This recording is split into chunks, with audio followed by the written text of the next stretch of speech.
ఈ నెల 28న ఒకరోజు అసెంబ్లీ సమావేశం పెట్టి అమరావతిని శాశ్వత రాజధానిగా డిక్లేర్ చేసే అవకాశం ఉంది. సో, ఈ అసెంబ్లీ సమావేశానికి జగన్మోహన్ రెడ్డి వస్తాడంటారా? రాబోతుంటారా?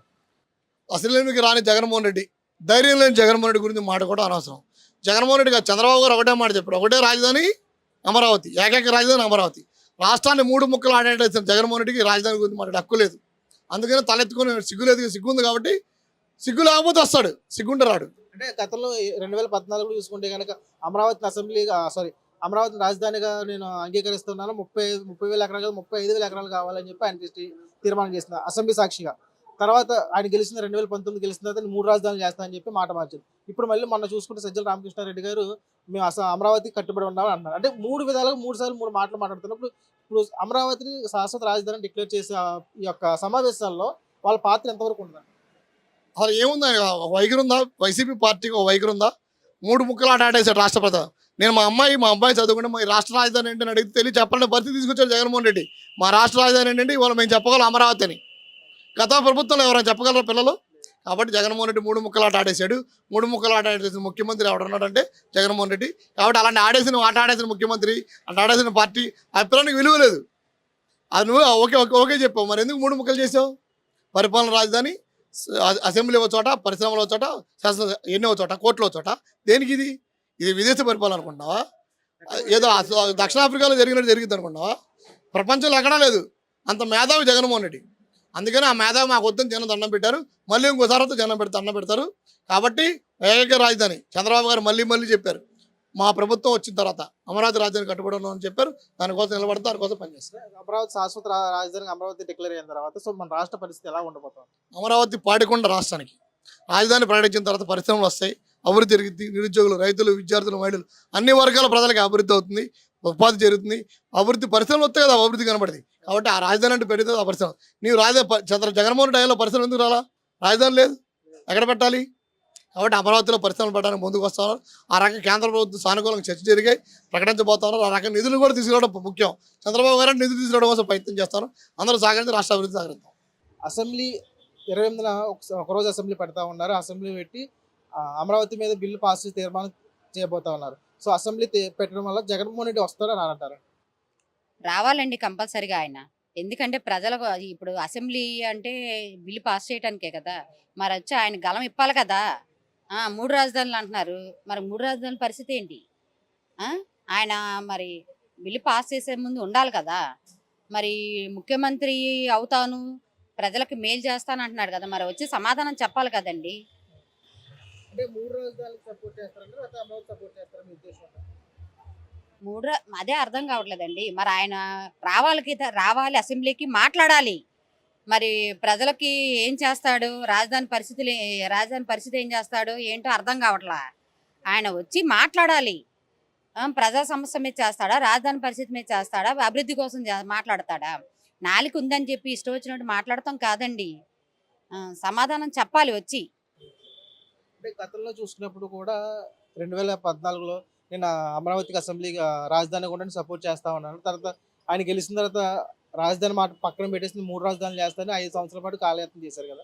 ఇప్పుడు మళ్ళీ వాళ్ళ సభ్యులు ఎవరైతే ఉన్నారో సజ్జల రామకృష్ణారెడ్డి మేము అమరావతి కట్టుబడి ఉన్నాం అంటున్నారు. అంటే వీళ్ళకి పొంతలు లేకుండా పోతుంది. ఇప్పుడు అమరావతి ఏం చేస్తాడో రాజధాని, 3 రాజధానులకి ఏం చేస్తాడో తెలియదండి. అసలు వాళ్ళకి పొంతలు లేదు. వాళ్ళు నాయకులు వచ్చి ఎవరు మాట్లాడుతున్నారండి క్లారిటీగా? అసలు ఎవరు మాట్లాడట్లా, ఎవరు ముందుకు రావట్లా. అంటే జగన్మోహన్ రెడ్డి ఆలోచన ఏంటి వాళ్ళకే తెలియట్లేదు. అసలు ఏం చేస్తాడో ఏంటో అనేది వాళ్ళకే తెలియట్లే. ఏ నాయకుడు వచ్చి ముందుకొచ్చి ఇలా పలానా రాజధాని చేస్తాము, ఇలా మాట్లాడతాం, ఇలా చేస్తాం, ఎవరు క్లారిటీ మాట్లాడట్లేదండి. అసలు నాలుక ఉందని ఏదేదో మాట్లాడేస్తున్నారే కానీ ఏం చేస్తున్నారో వాళ్ళకే తెలియట్లేదు. నెక్స్ట్ నేను ముఖ్యమంత్రి అయిపోతా అలాగని చెప్పి 5 సంవత్సరాలు కాలయాపన చేస్తాడు. మరి ఇప్పుడు ఏం చేస్తాడు? మళ్ళీ వచ్చి ఏం చేయాలనేది ఆయనకే ఆలోచన లేదు. నాయకులు కూడా సరిగ్గా ముందుకు రావట్లా, సమాధానం చెప్పట్లేదు. ఈ నెల 28న అసెంబ్లీ పెట్టి అమరావతి శాశ్వత రాజధానిగా ఉంచేందుకు ఒక తీర్మానం చేయబోతా ఉంది ఏపీ గవర్నమెంట్. సో ఈ అసెంబ్లీ తీర్మానానికి జగన్మోహన్ రెడ్డి వచ్చే అవకాశం ఉందా లేదంటారు? రాడుగా. ఎందుకంటారు? రాడుగా. జగన్మోహన్ రెడ్డి రాడుగా, అసలు అసెంబ్లీకి రాడుగా.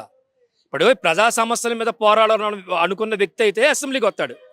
ఆయన సొంత సమస్యలు ఆయన సంపాదించుకునే సమస్యలు, ఆయన ఈ లడ్డు ప్రసాదాల దోపిడీలో ఎలా బయటపడాలి సమస్యలు, ఈ సమస్యలను అడుగుతారు వాళ్ళు అసెంబ్లీలో. లడ్డు గురించి అడుగుతారు, నువ్వు ఎందులో అవినీతి చేయలేదని, నీ ఋషికొండ ప్యాలెస్ కట్టుకోవడానికి చేసే అవినీతులు అడుగుతారు, అన్ని అవినీతుల గురించి అడుగుతారని భయం, అందుకే రాడు. నిన్న ఏదో ప్రెస్ మీట్ ఒకటి చెప్తున్నాడు, నేను మళ్ళీ పాదయాత్రలో ఏదో సినిమా చూపిస్తానని. నువ్వు సినిమా చూపించానుగా నువ్వు పాదయాత్ర చేసేది ప్రజలకి మంచి చేయడానిక? ఇప్పుడు ఎవడైనా ఒక నాయకుడు ఒకటి పాదయాత్ర చేస్తానంటే ప్రజల మధ్య తిరుగుతాను, వాళ్ళ సమస్యలు తెలుసుకుంటాను, నేను రేపొద్దున వచ్చిన రోజు ఆ సమస్యలు తీరుస్తాను అని చెప్పాలి. చంద్రబాబు నాయుడికి సినిమా చూపించడానికి నీ కక్షలు సాధించుకోవడానికి నువ్వు పాదయాత్ర చేస్తావని ప్రజల కోసం అయితే కాదు. నువ్వు పేరు చెప్తున్నావు కదా, అంటే జగన్మోహన్ రెడ్డి గారు పాదయాత్ర చేసి అది అధికారంలోకి వచ్చి ఆయన సొంత కోసం ప్రజల కోసం అయితే కాదంటారు. అంతే కదా. ఇప్పుడు ఆయనే చెప్తున్నాడు కదండి, నా మాట కాదు కదా ఇది. ఆయన ఏమన్నాడు, చంద్రబాబు నాయుడు సినిమా చూపిస్తాను అంటున్నాడు. నువ్వు పాదయాత్ర ఏం చేయాలి? ప్రజల సమస్యల మీద చేయాలి. ఇది జరుగుతుంది, అది జరుగుతుంది, ఇప్పుడు ఏదైనా ఇబ్బందులు పడుతున్నారు, నా అక్క చెల్లెళ్ళు అయ్యో చెప్తావు కదా నువ్వు. సరే, అమ్మకి చెల్లికి నువ్వు న్యాయం చేయలేనోడివి, మాటలు బయటకు వచ్చి నా అక్క చెల్లెలు నా ఆనందంలో అని చెప్తావు. సరే, వాళ్ళకి న్యాయం చేస్తానని చెప్పాలి నువ్వు. చంద్రబాబు నాయుడు సినిమా చూపించడం ఏంటి? నీ మాటలోనే అర్థం తెలుస్తుంది. నువ్వు నీ ఆస్తులు కాపాడుకోవడానికి, నీ ప్రయోజనాల కోసం నువ్వు పాదయాత్ర చేస్తావు. ఈ తప్ప అప్పుడేదో పాదయాత్ర చేస్తే నీకు ఫస్ట్ సారి కాబట్టి ఏదో జనం నమ్మేసారు పిచ్చిగా 45 ఏళ్ళకి అది ఇచ్చేస్తాను ఇచ్చి నువ్వు రకరకాల హామీలు ఇచ్చేసావు. జనాభా ఆశపడ్డారు, నోటుకు వచ్చినట్టు హామీలు ఇవ్వడం వల్ల ఏదో జనాభా ఆశపడ్డారు. మనిషి ఆశాజీవి అండి. అన్నం దొరుకుతుంది, నువ్వు బిర్యానీ పెడతా అన్నావు, బిర్యానీకి వెళ్తాం మేము. అదే జరిగింది. అంత మించి ఏమి ఇక్కడ జగన్మోహన్ రెడ్డి గొప్పోడని చెప్పి అప్పుడే తీసుకురాలా, 99లో రాలా, అలాగని తీసుకురాలా. నువ్వు 2019లో తీసుకొని రాలా. నువ్వు ఏదో ఆశ చూపిస్తే వచ్చారు. ఈ రోజు తెలిసిపోయింది. ఈ రోజు నువ్వు పాదయాత్ర చేసావు అనుకో, ఆ రోజు నువ్వు ఏ అయితే హామీలు ఇస్తానన్నావో అవన్నీ అడుగుతారు. అందుకని నేను అసలు పాదయాత్ర చేసే ధైర్యం కూడా లేదు. ఊరికినే ఇది మాట దడిపే. అంటే 2014లో ఉన్న ప్రతిపక్ష నేతగా ఉన్నప్పుడు నేను అమరావతికి సపోర్ట్ చేస్తామని, అమరావతి రాజధాని ఉండాలి, నా పార్టీ సభ్యులతో సపోర్ట్ చేస్తాం అన్నారు. 2019 అధికారంలోకి వచ్చిన తర్వాత 3 రాజధానుల మాట మార్చించారు పరిస్థితి. ఇప్పుడు మళ్ళీ మనం చూసుకుని సజ్జల రామకృష్ణ గారు మేము అమరావతి కట్టుబడి ఉన్నామన్నారు. సో ఇప్పుడు క్లిష్టమైన పరిస్థితి. ఈ అసెంబ్లీ పెట్టిన తర్వాత శాశ్వత రాజధానిగా అమరావతి పెడితే కనుక ఈయన అమరావతి సపోర్ట్ చేస్తారు, 3 రాజధానులు కట్టుబడి ఉంటారు. ఇప్పుడు ఆయన రాత్రి మాట అనుకుంటాడు, నిన్న సాయంత్రం మాట్లాడాడు, రాత్రి నాన్నతో మాట్లాడతాడు, ఆత్మతో మాట్లాడే అలవాటు ఉందిగా మనోడికి, ఆత్మతో మాట్లాడతాడు. పొద్దున్న లేచి ఇంకో సమాధానం చెప్తాడు. ఎందుకంటే ఇది ఒక స్టాండర్డ్కి ఎప్పుడైనా మాట్లాడాడు అమరావతి గురించి? నీకు నిన్నగా మొన్న వచ్చే సకల శాఖ మంత్రి చేశాడు కదా, వాళ్ళ హయాంలో సకల శాఖ మంత్రి సజ్జల. అదే సకల శాఖ మంత్రి అంటే చాలు మిగతా వాళ్ళకి సజ్జల అని అర్థమైపోద్ది. ఇక మిగతా ఏ పేరు చెప్పవసలా. రాష్ట్రంలో రాజశేఖర రెడ్డి, జగన్మోహన్ రెడ్డి హయాంలో సకల శాఖ మంత్రి వైసీపీలో అంటే సజ్జల రామకృష్ణ చెప్తాడు. ఆయన ఒక రకంగా మాట్లాడతాడు, నువ్వు ఒక రకంగా మాట్లాడతావు. నువ్వేమో రాజధాని అని చెప్తానంటావు, ఆయన వచ్చి మేము ఎందుకు ఒప్పుకుంటాడు. రకరకాల రాత్రికో మాట, పగలకో మాట. ఇవన్నీ ఏంటంటే ఈ రాజధాని కనుక అయితే ఇక వైసీపీ అనేది ఇక జనాభాలో ఉండదండి. ఇప్పుడు ఇంత కొద్ది కాలంలోనే తాత్కాలిక రాజధాని అని చెప్పేసి అనే ఆయన చెప్పడం, ఆ రోజు చంద్రబాబు నాయుడు గారు చేసింది పని అంత గట్టిగా చేసి కూడా ఆయన చేయడంలో చాలా తప్పు జరిగిందని అనుకుంటా. నా పర్సనల్గా ఒక కామన్ మ్యాన్గా తాత్కాలిక రాజధాని అన్నాడు. అది అయ్యే భవనాల్లో ఈరోజు కూడా జరుగుతుంది. ఇప్పుడు 24 గంటలు 7 రోజులు రాత్రి అనగా పగలనగా మరి పనులు చేసి రాజధానిని ఎంత త్వరగా కడుతున్నారు. ఇదంతా జరిగితే ఏంటంటే జగన్ అనేది ఉనికి పూర్తిగా జనం మర్చిపోతారు. అంటే మీరేమో జగన్ మొత్తం పూర్తిగా ఉనికి మర్చిపోతారు అంటున్నారు. కానీ మాజీ మంత్రి ఎమ్మెల్యేలు కానీ, మంత్రులు కానీ, వైసీపీ నాయకులు ప్రతి ఒక్కరు కూడా నెక్స్ట్ మేమే వస్తాము, ఈ ప్రభుత్వం ప్రజలు ఇసుకుపోయి ఉన్నారు, చాలా ఇబ్బంది పడతా ఉన్నారు, మేము వెళ్తుంటే మాకు బయట వాళ్ళు కూడా చెప్పుకున్నారని చెప్పి చాలా గర్వంగా చెప్తున్నారు. ఏమండి 175 అన్నాడు, 11 వచ్చినాయి. ఇప్పుడు అది కూడా కాకుండా లేదు మాకు ఈసారి 100 వస్తుంది అన్నాడు అనుకో, 0 వస్తుంది. అందుకని ఏంటంటే ఇలా మాట్లాడడం, మాకు జనాభా ఉన్నారు అంటే కనీసం ఆయన సీట్ అయినా, ఆయన ఒక్క సీట్ అయినా సరే ఈ తప్ప ఎలక్షన్లో కాపాడుకోవాలనే ప్రయత్నం. నా దగ్గర జనాభా ఉన్నారు, నా ఏపు ఉన్నారు అని మాట్లాడలేదు అనుకోండి, ఆ ఒక్క సీటు కూడా ఉండదు. 175 అన్నాడు, 11కి వచ్చింది. ఇక అదే వేలో ఇది కూడా మాట్లాడతాడు, అంతమించి వేరే ఏం కాదు.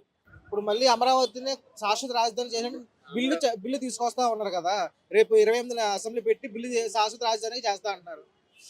బిల్లు తెచ్చినా ఏం చేసినా కానీ జనాల్లోంచి మార్పు వచ్చేసిందండి. జనాలు మార్పు, ఒక జనరేషన్ ఉండదు. మాది ఫస్ట్ నుంచి 70 సంవత్సరాలు జనరేషన్ కాబట్టి తప్పు లేదు ఒప్పు లేదు. ఏ ముఖ్యమంత్రి పని చేశాడు, ఎవరు చేశారు? కొన్ని మంత్రులు తప్పు చేస్తారు అనుకోండి, తేని తీసిన నాకుండా ఎట్టుంటాడండి? ఇప్పుడు అన్ని కోట్లు ఖర్చు పెడతారు ఎలక్షన్కి, ఏదో కొద్ది గొప్ప తింటారు, కానీ జనాలు ఇసుకిచ్చలేదు కదండి. ఈయన కోట్లు తిన్నాడు, జనాలు ఇసుకు పెట్టాడు కదండి. పిల్లల చేత జుట్టు బీగటు ఇవన్నీ ఏంటండి? జుట్టు బీగటు ఇవన్నీ నా ఏక్ కూడా బీకలేడు అనేది, అది ఎంత తప్పండి అది. సినిమా డైలాగ్ ఉంది, ప్రకాష్ రాజు అన్నాడు అన్నమాట బెంగళూరు హోటల్లో, నా ఇంటికి కూడా బీకలేకపోయారని అన్నాడు. సో ఒక సినిమా డైలాగ్ ఉంది. అది తప్పండి. హోదాగా ఉన్న మనిషి ఎప్పుడో సరే తప్పు మాట్లాడకూడదు, తప్పు మాట్లాడకూడదు, దండించాలి.